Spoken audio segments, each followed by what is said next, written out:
Hey everyone, welcome back to Davin Rich European Martial Arts School. Stephen and John, glad to be back with you. We just posted a video about what would you like to see on our channel, and we got some great responses. Today what we want to talk about is fighting unarmed. This is what we always have with us. We have two weapons with us all the time actually. We have our hands and we have the ground. So this is something that we're going to be looking at today. Sorry. So, with that being said, I want to talk about the stance. We have another video that has just recently come out about four legs. And sometimes you have a swordsman stance, sometimes a fencer stance, sometimes a wrestler stance. All of these are correct. But what I want to talk about here today is we're in close and we're into this fighting area so that we're normal righty-righty, right? We've got our jabs, we've got our hooks, we've got all these kinds of things coming. We've got our kicks, we've got all that. Fantastic. When we take this and we look at Fior's work that he did in grappling, we're going to mix and match just a little bit with his grappling and his dagger. First thing I want to talk about is Fior's first Master of Dagger, which is, if you see hammer, I'm going to be in here. I want my thumb around and I want to reach in and I'm stepping in offline and grabbing that and my other hand's up. Let's switch sides. Go ahead, I'm not going to move. Cool, nice. Do it again. You're going to hit me, it's going to suck. Okay. Go ahead. Ow. So I'm going to get hit like that. And that's just because I tried to block it. So if I just try to do this, it doesn't work as well. If I slip to the inside, now it's that hand I need to worry about.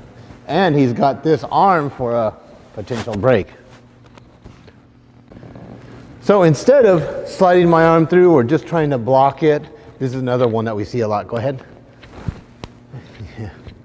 Even if this one doesn't power through, I'm going to eat those knuckles right there and it's going to be unpleasant. I just like that.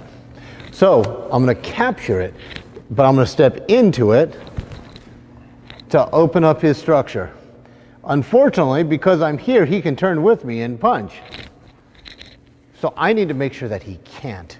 And I do that with my backhand. That's going to go up and I'm going to make a fist. My thumb is going to be on my knuckle. So when he throws it, now watch this. No, don't give it to me so much. Sure. So here's his reach. He's just out of my chin. But if I relax, he has more movement. Go and do it again and punch me. Just be kind. Gently. Got it. Yeah. Yeah, unpleasant. Same thing. So I reduce his measurement. Now, I'm not going to stand here and just let him do that to me, as much as he would like that. So as I do it, we're in here, he attacked, I'm going to hook this, he's going to throw that other punch. I'm going to cover that, then I'm going to go to Fior's long guard, which is this. As I just walk through him, elbow him in the ear a couple times, stomp his knee, poke his eyeball out. You know, things like that.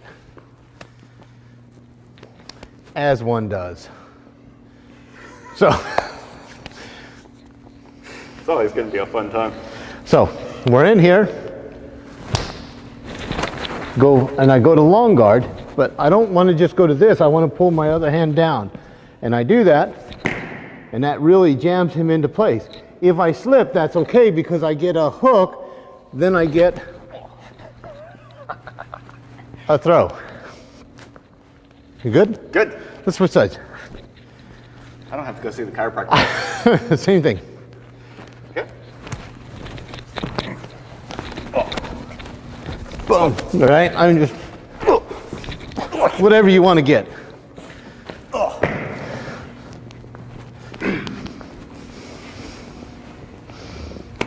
Nice? Nice. Cool.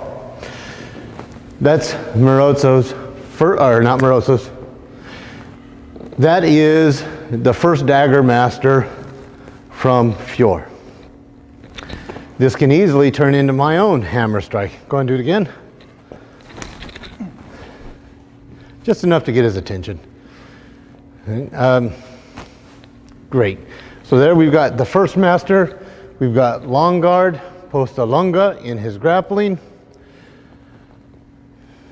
I can also cover his arm with a play of my elbow. So let's do that again. Hammer fist? Yeah, please. So I cover, and I'm going to cover this way with my arm, and that puts me into this play. Again. Then there's that hook. Let's switch sides. Because what I did, go ahead and do it again. There's that. I did a hammer fist as I transferred my hand to this grip. Then, because I smacked him there, I just walked through his elbow and snapped his elbow.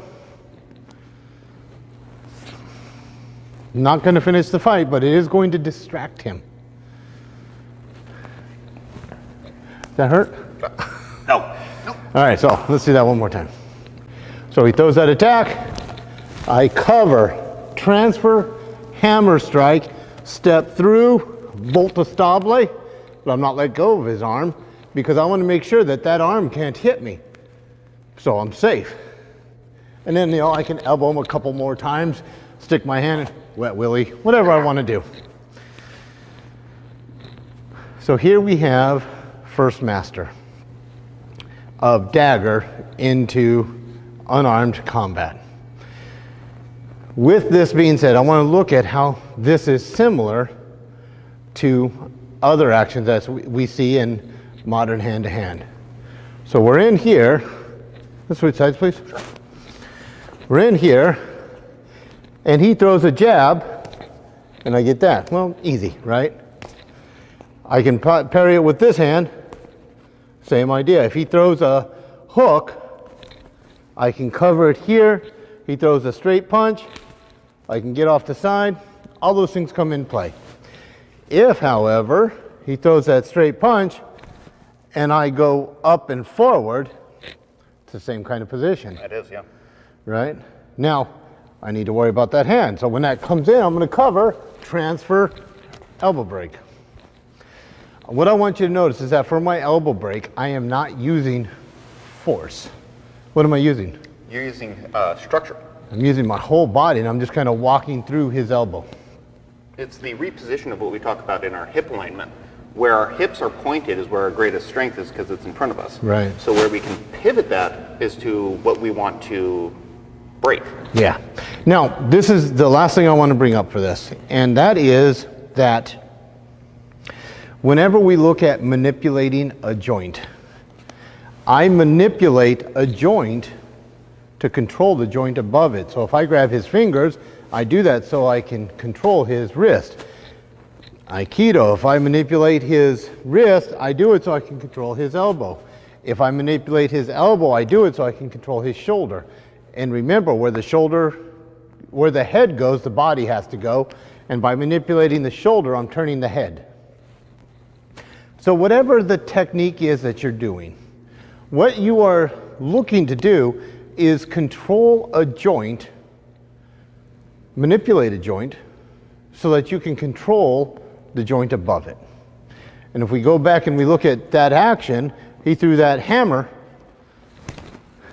I'm manipulating his wrist, but his elbow's coming in. Then when he throws that other punch, I'm manipulating his elbow, which turns his shoulder. I do a transfer, pull his hand down, hammer strike him, and then because I've got this control of his wrist, I just walk through on the elbow. Even if I don't break it, a hyperextension is going to cause him distress. It's also going to make it very difficult to use that a little Yeah. bit. So here we have just a quick introduction to some basic hand-to-hand based off Fior. We will be doing more, but we wanted to give you that introduction today. Is there anything you'd like to add? A really fun bit in this here is, again, in his dagger plays, you don't need to have a dagger to make the play work. Just like there's a few times we've seen in the sword plays, you don't need a sword to still be able to make the same effects. Yeah. There's a lot written in there that can be played back and forth in different tools. And it's a really good reminder today with that. And what changes the difference between doing the technique that you would do with dagger to the technique you would do with sword to the technique you would do with staff? Distance. Yeah, that's really what changes. Your body will not change in between those two fights, but the distance between you and the target will. And that's what we need to learn how to manipulate. Yeah. Thanks for joining us. If you liked what you saw today, please hit the subscribe button. It's right down here somewhere, I believe. Also hit the notification button for when new videos come out, and share this around. Again, we're going to be doing more of these videos, and if there's something you'd like to see, please put it in the comments section. Thanks again and all the best.